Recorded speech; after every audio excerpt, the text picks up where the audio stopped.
Thank you very much, Mr. Chairman. Mr. Zuckerberg, would you be comfortable sharing with us the name of the hotel you stayed in last night?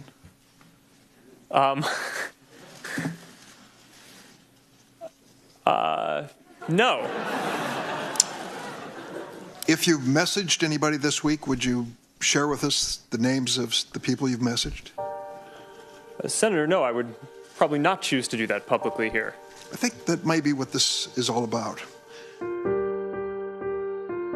Hey, I got a quick question for you guys, if you don't mind me asking. Anybody here use the internet? Might want to knock that off because Congress has now voted to allow internet providers to sell your web browsing history. President Donald Trump continues to make changes in his first 100 days. Now he is tossing out internet privacy protections passed by President Obama. So all of this is just more evidence of a growing surveillance state where governments want to get their hands on as much of your information and communications as they can. And usually this is all in the name of fighting terrorism, fighting crime. But what's at risk here is your privacy. Privacy to us is a human right. It's a civil liberty and something that is unique to America. You know, this is like freedom of speech and freedom of the press, and privacy is right up there for us. Privacy is the right to the self, right? Privacy is the right to a free mind. Privacy is the foundation of all other rights. Freedom of speech doesn't mean very much if you can't try out in a safe space among friends without the judgment of this external society. But I think that the real reason why people intuitively know that privacy is so crucial is because it's only when we are able to do things without external judgment being cast upon us, without external eyes watching, are we able to experiment with new forms of thought and behavior, to explore the realms of dissent, to question and challenge orthodoxy. It's only when we don't fear that people will be judging us and condemning us are we really free to do things beyond just what conformity requires. Privacy is important because it is about consumer trust. It is about online user trust. If people don't feel comfortable sharing their information and leaving their information, then the entire information economy collapses, or at least a certain sector of it does. Well,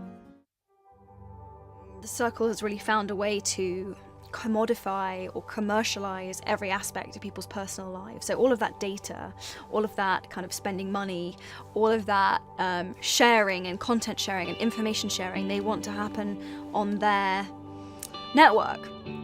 The Circle is that great thing that the internet hopes to be and wants to be, and dear God, I hope it never becomes a very good idea.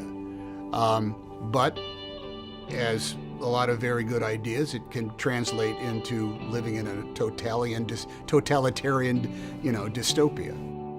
What Dave Eggers did, and he took all of this magnificent promise of ease and the dream of that technology has certainly delivered to us in many, many ways, and taken it to the furthest extreme that is not one of artificial intelligence taking over our control of us, but actually our own individual choices co-opting us out of the grand code of indifference and chaos that is actually part of the human condition and part of the universe.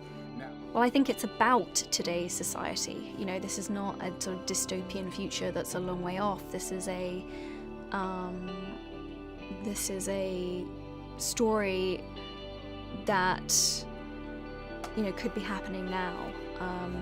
So I think it's incredibly topical and, you know, speaks to this moment now. It's not enough to just connect people. We have to make sure that those connections are positive. It's not enough to just give people a voice. We need to make sure that people aren't using it to harm other people or to spread misinformation. And it's not enough to just give people control over their information. We need to make sure that the developers they share it with protect their information too. Across the board, we have a responsibility to not just build tools, but to make sure that they're used for good.